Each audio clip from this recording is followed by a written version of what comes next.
So moving to our next plenary session, I would like to invite Ebigenefa Tarila Nikade is a seasoned educator and author of These Words Are Not Mine, a collection of poems majorly themed around womanhood and vulnerable chronicles a novel. She is passionate about women and children, especially the sexually abused, hence her writings are centered on such themes. Epidaniefa holds a B.Ed and M.A. from the then Rivers State College of Education and the University of Port Harcourt, respectively, and is currently studying for her PhD in English and Communication Arts at University of Education. So, ma'am, I would like you to continue with your proceedings.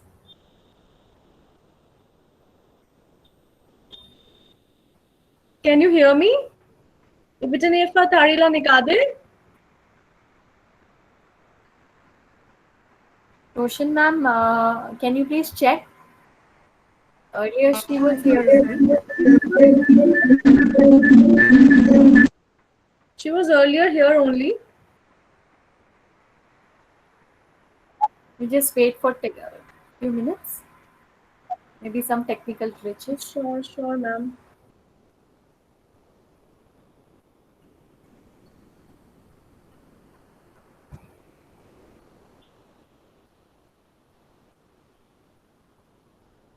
Oh, she's there. There she is. So, Ibijinifa Tarila Nikade, we welcome you, ma'am, for your proceedings. You can start with your session. Can you hear me, ma'am? You're not audible, ma'am. Please switch on. Unmute yourself, ma'am.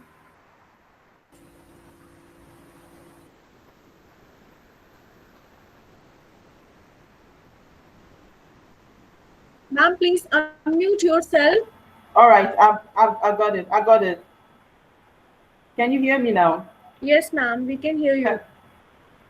All right. Thank you so much for having me. I'm honored to be a part of this virtual conference on gender studies. Thank you to the organizers, Dr. Regin Sylvest and Roshan Mov. You guys have been wonderful ever since we connected. And to you, Shubra, thank you, Dr. Shubra. Thank you so much for your warmth and friendliness over the past 2 days. It's been quite an interesting, enlightening, and insightful experience for me. And I hope that my paper presentation will be as enlightening as I have experienced in the last 2 days. So I'm going to begin my presentation. Let me share my screen. Can you see? Okay. Is my screen visible? No, ma'am. No. Is my screen visible? No, ma'am, not yet. Okay. Yes, ma'am, it is visible now. It is visible now. Yes. All right. Okay, so I'll begin my presentation. My topic is social identities and gender languages. This paper investigates the relationship between social identities and gender languages and how this relationship can bridge the gender gap, enable social cohesion and inclusion across the boards in a modern world. The theoretical framework for this work is enunciated in Cadfell's social identity theory and Lakoff's gender theory. Now, long before the consensus of social identities and gender languages became an academic discourse, history had been replete with primitive cases of social identities and gender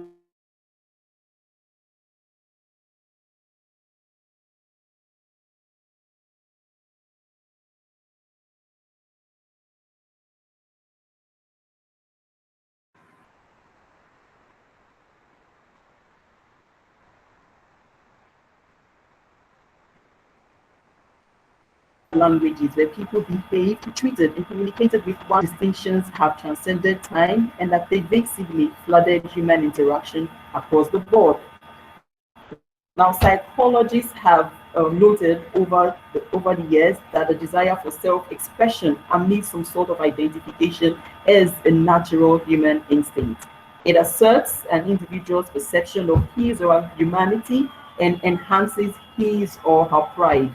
So people want to be identified not just by their mere existences, but by their social interests, attitudes, and idiosyncrasies. Uh, is my screen still visible, please? Is my screen visible, please? Can you see my screen? No, ma'am, it's black now actually. It is not visible. Okay, please just give me a minute.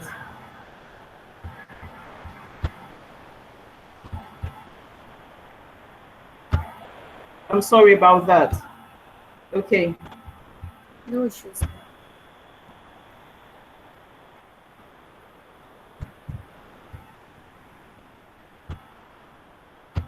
Okay. Can you see the screen now? Is the screen visible? Not yet. Visible now? No, ma'am.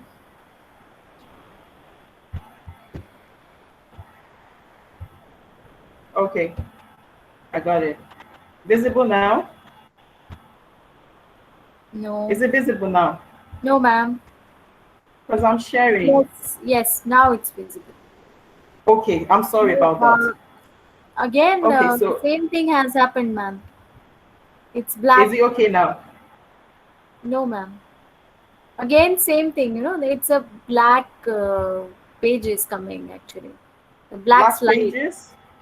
Black slide is Black coming. There's no presentation. Okay, just give me a minute. Let me. I'm sorry about these No, technical please do. glitches. Take your time. Please, I am so sorry about that. So I'm gonna go back to present now to start all over again, please.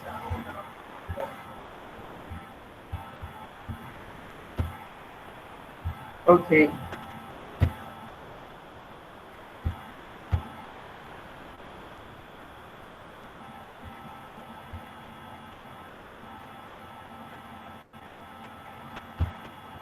Can you see it now? Not yet. It's sharing now.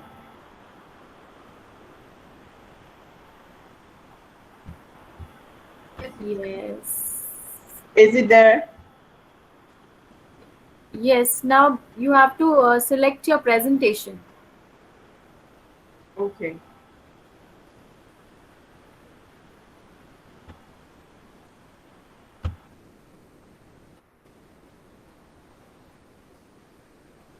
Ma'am, Dr. Shubhra ma'am, Yes. do we have within first PPT so that we can run? You can run if you have Dr. Sylvester. I think no, we don't have. Yes, I think ma'am has joined us back. Let's try once again. Otherwise, we'll tell her to mail.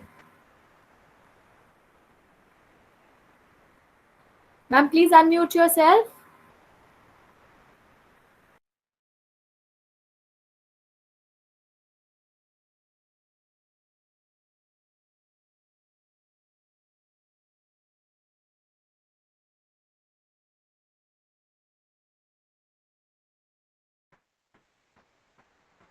Dr. Regin, maybe you can help us. You can call ma'am.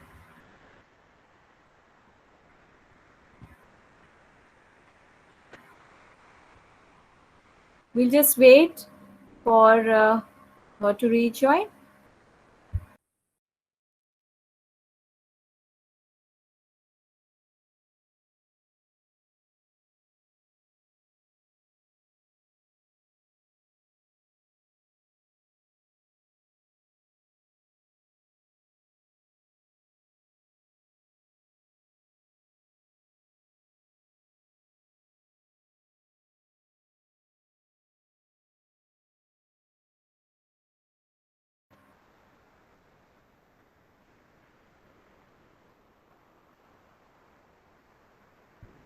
Ma'am, please unmute yourself.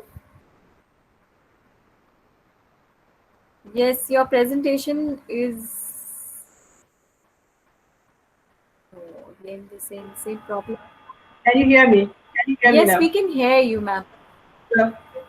All right. I'm sorry about that. Let me get back to my presentation. Yes, Okay. Can you see my screen now? yes, good to go. Okay. All right. So I was at the point when I said psychologists have noted that the desire for self-expression amidst some sort of identification is a natural human instinct. Instinct. It asserts an individual's perception of his or her humanity and enhances his or her pride and esteem. So people want to be identified not just by their mere existences, but by the expression of their varied interests, idiosyncrasies, and these leads to the formation of or affiliation to one social group or the other. While some of these groups are gender-based, others are not. Whatever be the preference of the individual, it has an underlying desire for belongingness and a sense of worth. This universal assertion is further buttressed by Maslow's hierarchy of needs pyramid. Now, according to Maslow's hierarchy of needs pyramid, human beings have five categories of needs on three levels. The first is the first set of needs are the basic needs, the physiological needs, the needs, physiological and safety needs. These are the needs that enable the survival of the individual on earth, the daily routine, food, water, warmth, rest that would enable the body processes to function effectively. Now, after these needs have been achieved, then the individual will begin to desire the need for belongingness and love needs to build, sustain, maintain, and sustain relationships with one another, intimate relationships, contacts, networks, and these would enhance the prestige and present to the individual a feeling of accomplishment, a feeling of relevance, a feeling of honor, which will further propel the attainment of the individual's full potential. So people have this natural need to want to identify with other people who share similar interests with them after having settled their basic physiological and safety needs. So that brings us to the question now, what is social identity? The social identity is that part of an individual that is derived from his or her membership of the social group or groups that they belong to by virtue of their shared interests and attitudes. It indicates a person's expression of his or her interest. Most importantly, it is a self-concept that is derived from membership of a relevant group in which a shared language is used to transmit ideas.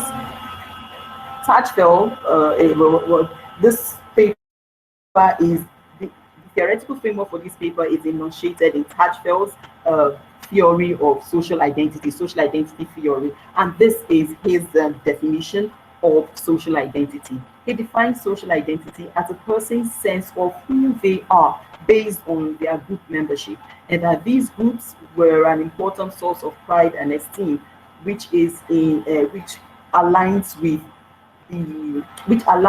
Maslow's hierarchy of needs and other assertions by psychologists across the globe. Membership of these groups give us a sense of social identity and a sense of belonging to the social world. Now, Tajfel went further to classify these social groups into two. So we have two societal groups. We have the in groups and we have the out groups. So when you identify with a group, you become a member of the in group, and the descriptive term will usually be us or I, singular I, or plural we.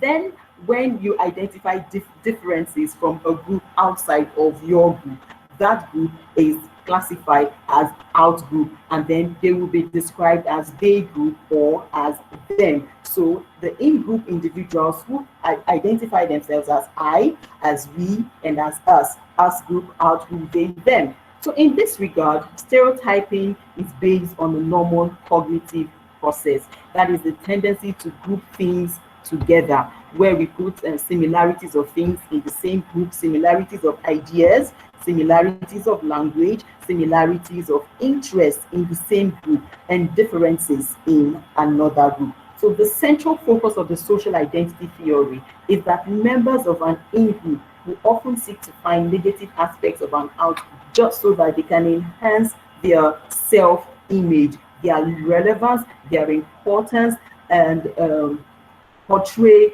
their identity constructions. This goes to show that this explains the reason we have a lot of identity groups in the world today. Everybody is seeking some sort of relevance, some sort of identity, and some sort of a sense of belongingness. So people tend to come together and say, I am more important than this other person. This person is more important than this other person. But we all want to be identified based on our various interests or our gender.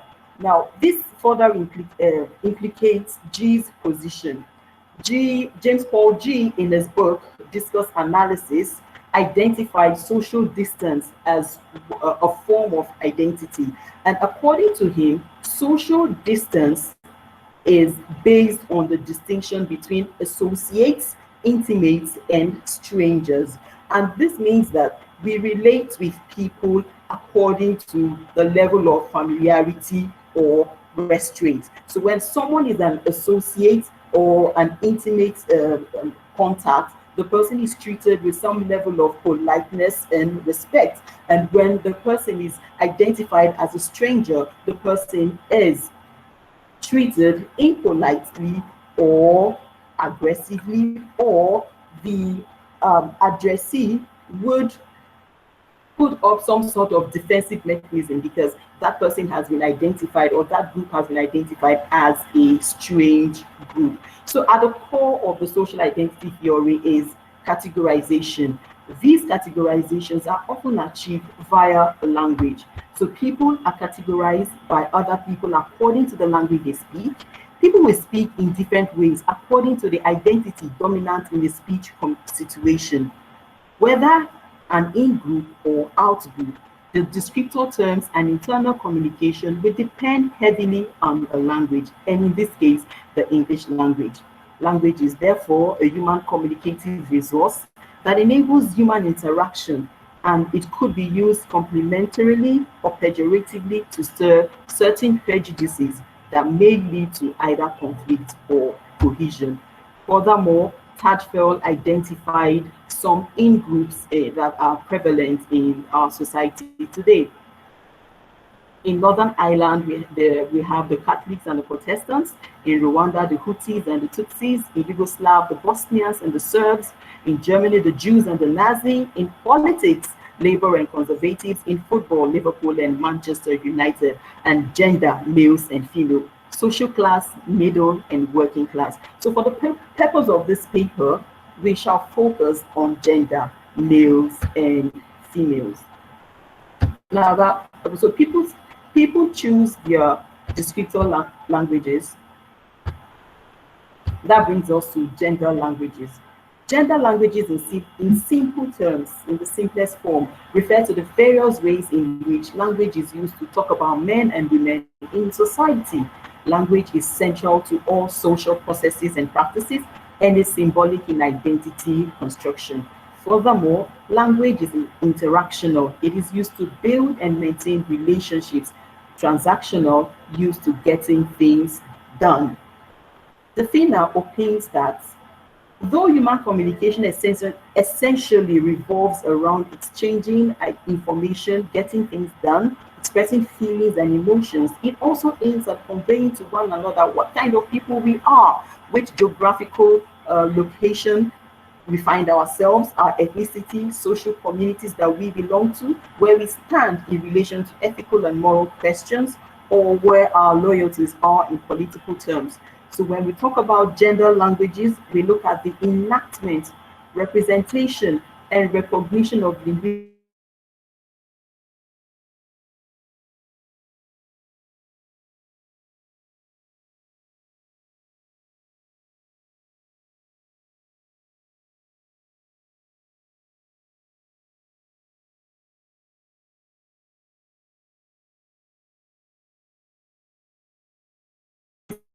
behaviors of any of the genders being spoken about.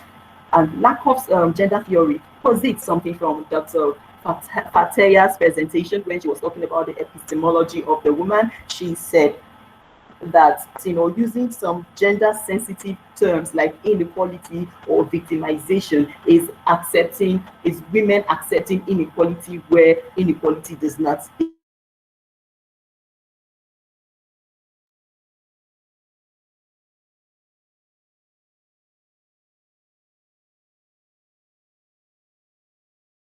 exist.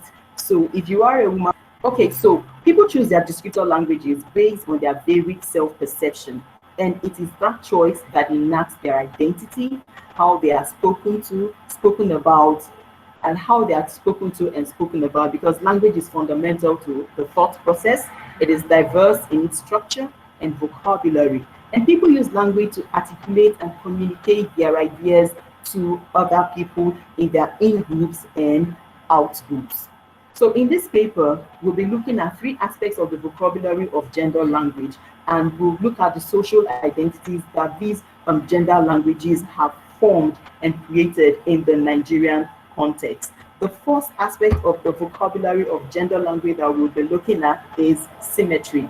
This refers to terms that represent uniformity in gender description, equal usage, and scope of use when talking about male and female. So the term cuts across board. For instance, the animal species of horse. When you hear the word horse, what comes to mind is an adult animal, adult generic, even though there are other terms that separate, identify adult male and adult female, and the young male and the young female. Horse is adult generic. Once you perceive, you hear, or you read about horse, what comes to mind is an adult horse. So it shows uniformity in gender description. And then when we refer to asymmetry are terms that are used to represent inequality in gender description, and this is where man, the use of the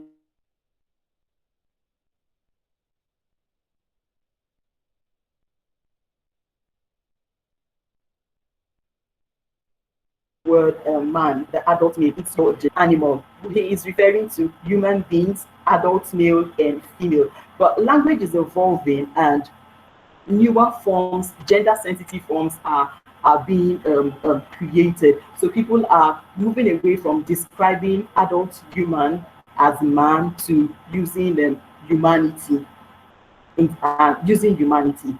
We also have woman, adult female, child, young generic, boy, girl, boy for young male, girl for young female. The beautiful thing about asymmetry and symmetry is that one on the other hand shows uniformity, and on the other hand it shows inequality in gender description. Then we come to titles. Titles are nomenclatures that accompany our names, virtue of the various statuses that an individual has attained in the society. So your title could ascribe certain statuses to you: marital status, occupational status. So we have the title for men, Mr., and it cuts across board. Whether you're single or you're married, Mr. is Mr. It does not necessarily identify the male gender as an unmarried individual. But for the women, we have more titles that reveal more information about ourselves than the titles for men. So for women, we have Miss, which is singular, which means that the woman is unmarried. We have Mrs., the woman is married, and we have MS, neither married, unmarried, or she identified as a woman, a successful society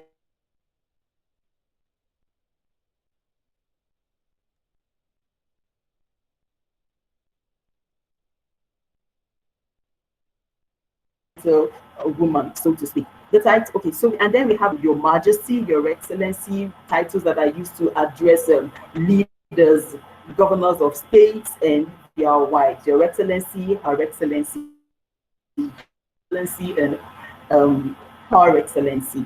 That's for titles. The last one we'll be looking at is unmarked and marked terms. This is very simple. The unmarked terms do not have specific endings, suffix that indicate that the words are only used to talk about males or only used to talk about females.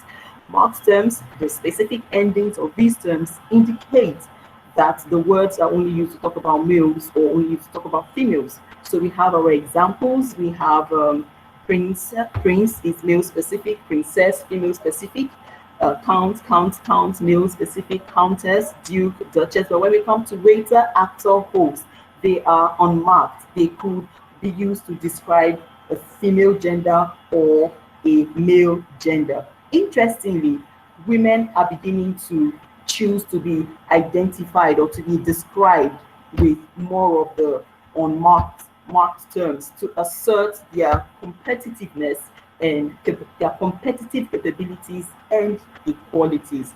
So that brings us to the question, what is the relationship between social identities and gender languages?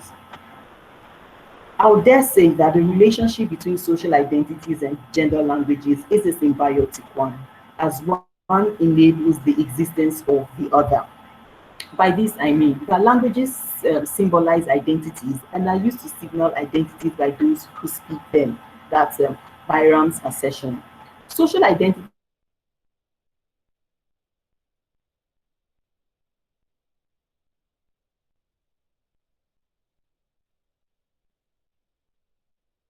hand, are symbolic and depend on gender languages to portray their abstract, enacted, and recognized according to the specific context of their gender situations. This relationship is further enhanced by group labeling, naming, making introductions, and grammar. When we talk about group labeling, when people belong to a group, they will be identified by the group terms. If it's singular, I, and in cases of plurality, we, for the in groups to show belongingness and familiarity. And an outsider will be labeled you or they or them, depending on the context. Naming, groups cannot exist without a name. Groups are primarily identified by the names that birth their formations. So names could be coinages, acronyms, antonyms, or even synonymous entries or phrases. No social identity exists without a name. Making introductions. Members of social groups are often identified by their group labels or membership status, which are used in making introductions in their fora. These introductions could be symmetrical, equal in power when they are identified by their first name, or asymmetrical when you introduce titles before their names.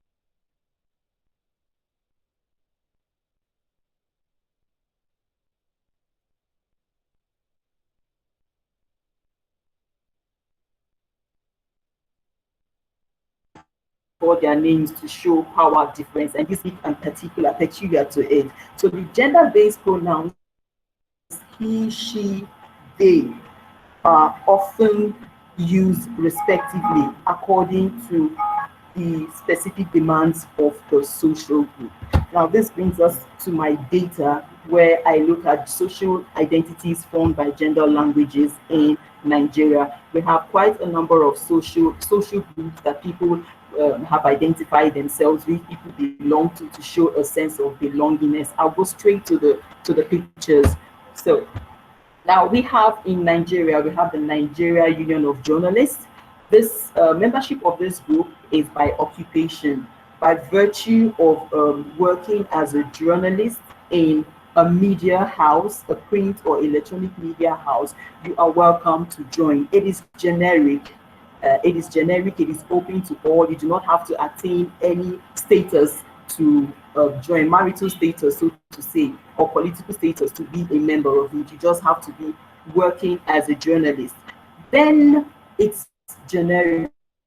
We have a subgroup which comes under the name Nigeria Association of Women Journalists. Now watch. Now this group is gender-based, though a subgroup, though having similar interests with the NUJ, the parent body. They have similar interests, which is to protect the welfare of journalists in Nigeria.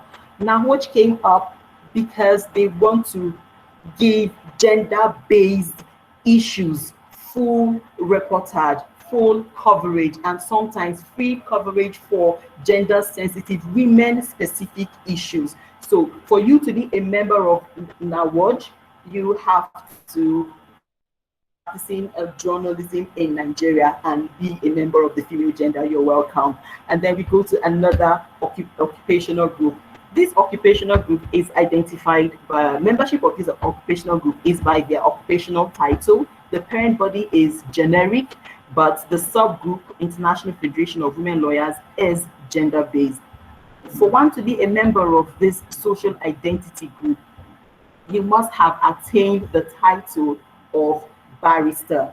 That means that you have been called to the Nigerian bar. So once you have been called to the Nigerian bar, male or female, it's irrelevant. You're welcome to join the parent body. And when you join the parent body, if you are female, you are invited to join the International Federation of Women Lawyers, where they advocate for women rights, where they protect women who are involved in domestic violence, and they create awareness on gender sensitive issues. Another occupational group, I think this is the last occupational social identity group. Membership of this group is by occupational title, definitely. Medical association, doctors, male and female, are welcome to join the parent body, but there is also a subgroup. Now, the interesting thing about this is the mission of this group is quite specific, and they say that they want to serve humanity in pursuit of positive health programs, projects through the one state branches to the entire Nigerian populace, with special emphasis on women and children, and by employing up-to-date knowledge of delivery systems, women-specific issues, women-specific health issues. Okay, so and yes, this is ethnicity, social identity group that is ethnicity defined, is defined by the regional nativity. People who belong to the part of of Nigeria where we call the Niger Delta, they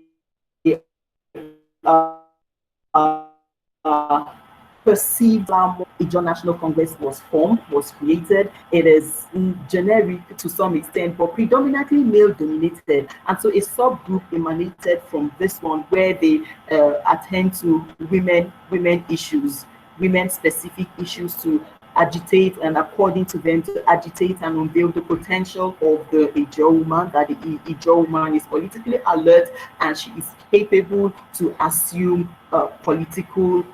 she can take on political roles effectively. Then we look at marital status, how another aspect of gender language ascribing descriptor terms to social identity groups.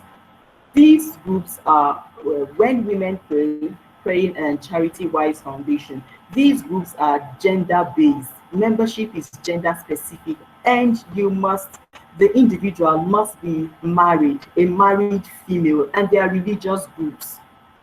They want to create a sense of belonging for Christian women in Nigeria, to create a platform where Christian women can come together, pray, and then perform humanitarian duties, reach out to the less privileged indigenous people in Nigeria. And that takes us to another, okay, now Actors Guild of Nigeria, the acting profession admits the marked and the unmarked terms. So we have actors, which is unmarked. It's for both genders. It's generic, and we have actress, which is specifically for the female gender. But in this case now, this social identity group is identified by the unmarked term. So it cuts across, but it's open to people of both genders. Finally, okay, the last picture that I have here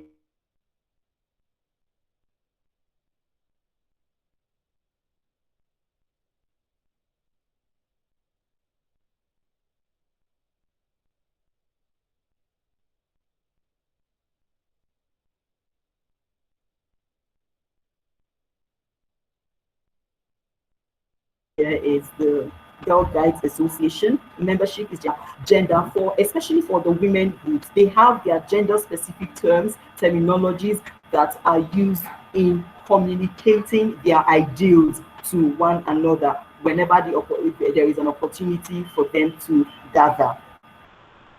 And they also have labels.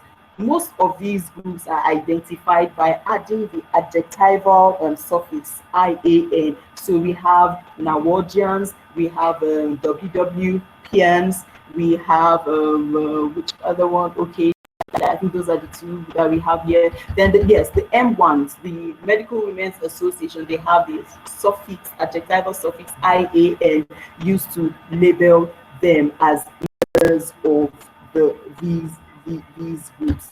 And then again, the leaders of these gender-based, most of the gender-based groups are not necessarily identified by their gender situations or by their gender peculiarities. For instance, the leader of the Nawaj Women Journalist Group is chairperson. They prefer to adopt gender neutral terms instead of adopting the unmarked terms for or chairman for leaders of such groups.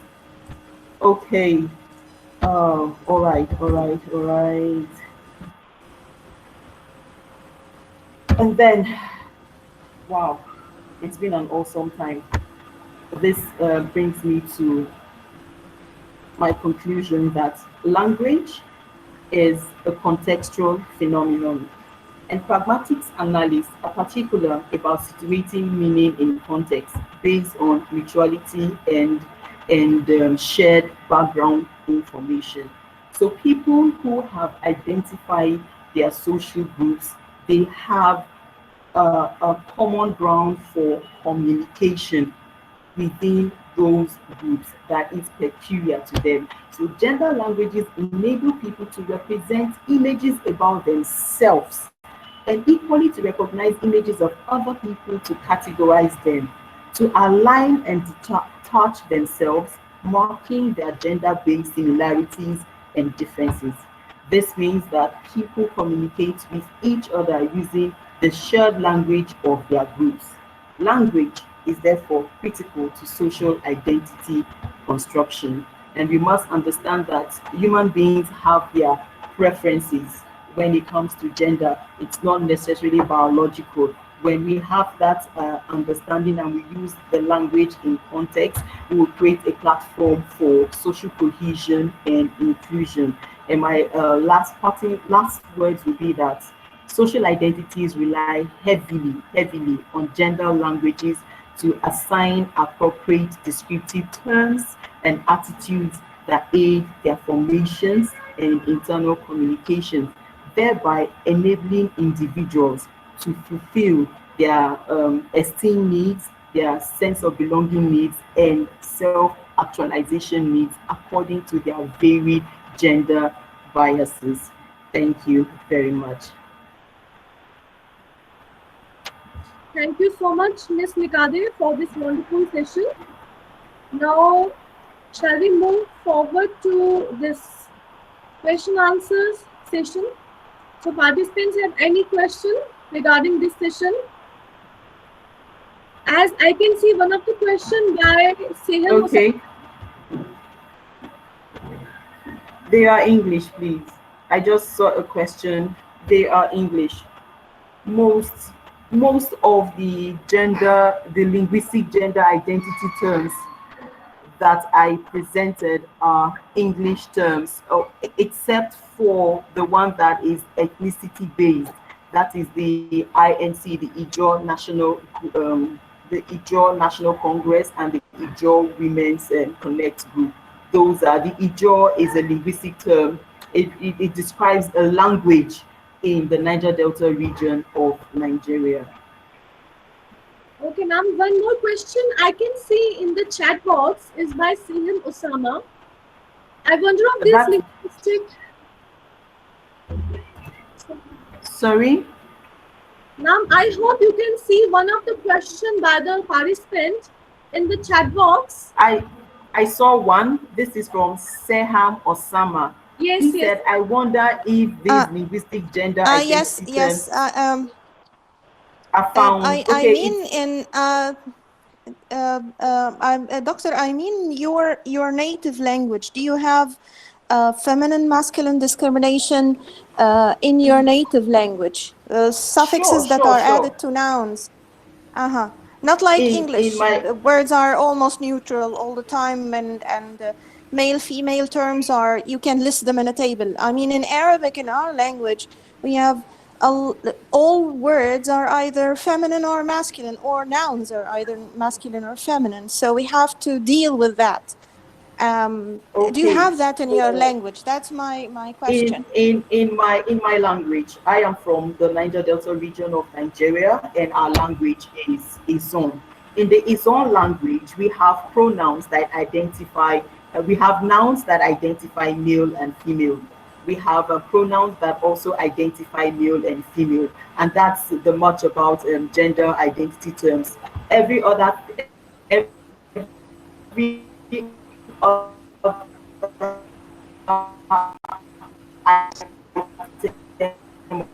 object stands to array is an adult female. And if I want to describe a male adult female, I would say Owe.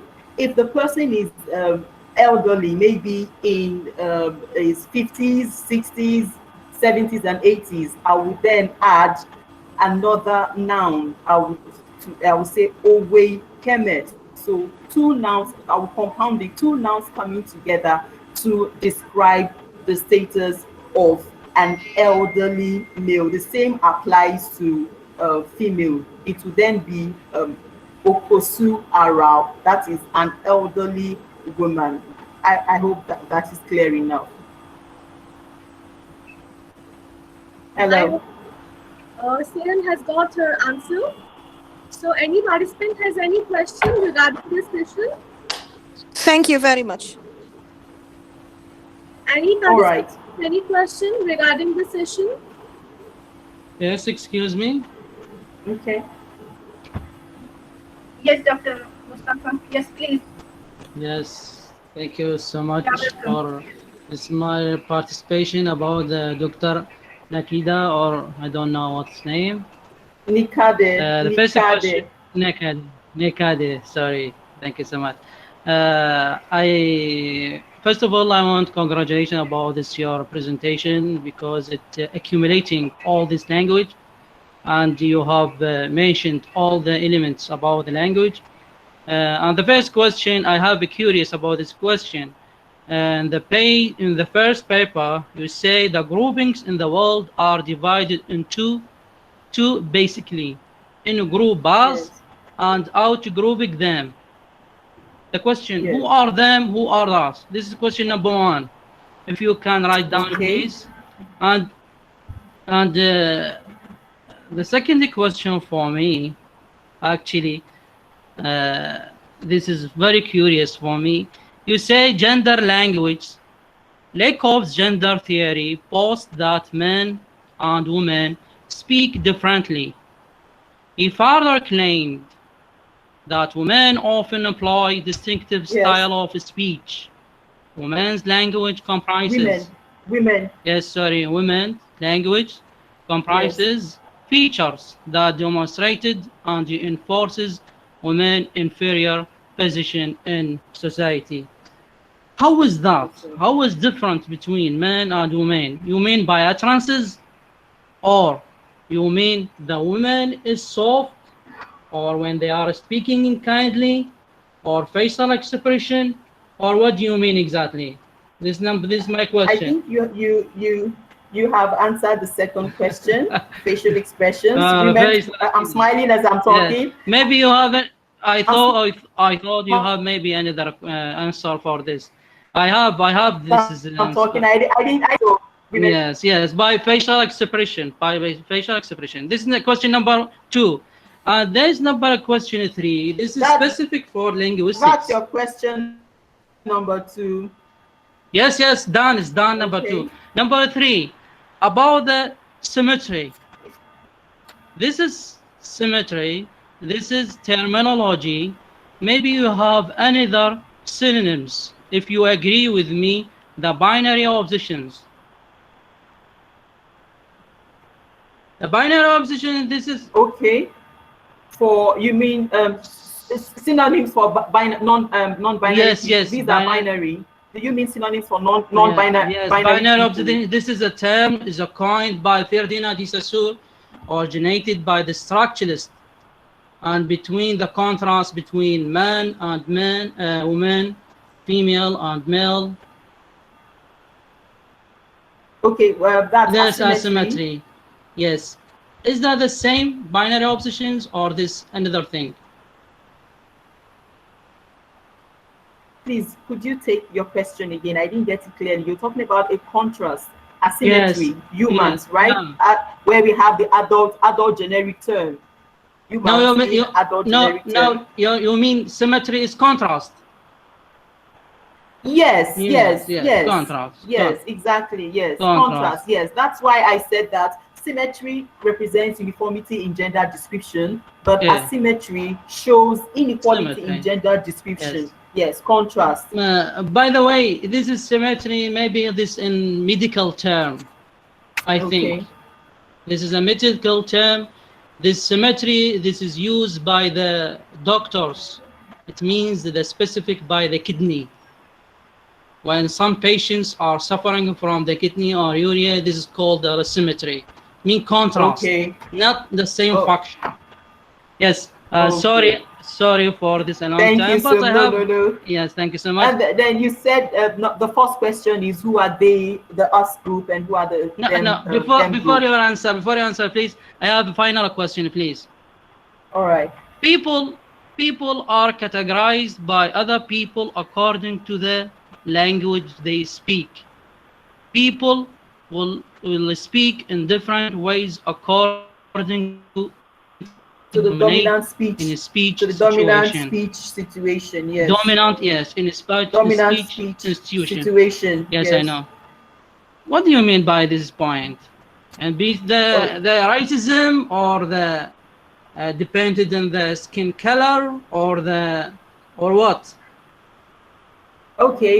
You race is Thank you so there. much. Race is Thank you so much. yes. You have time. Thank you Race so is much. okay. Thank you so much. I think he's left the meeting. Once again, thank you so much, Nikhade ma'am, for the wonderful session. So now moving forward towards our next Thank you 17th. so much for having me. Thank Thank you. you so much. Bye-bye. Bye-bye. Thank you so much. Thank you.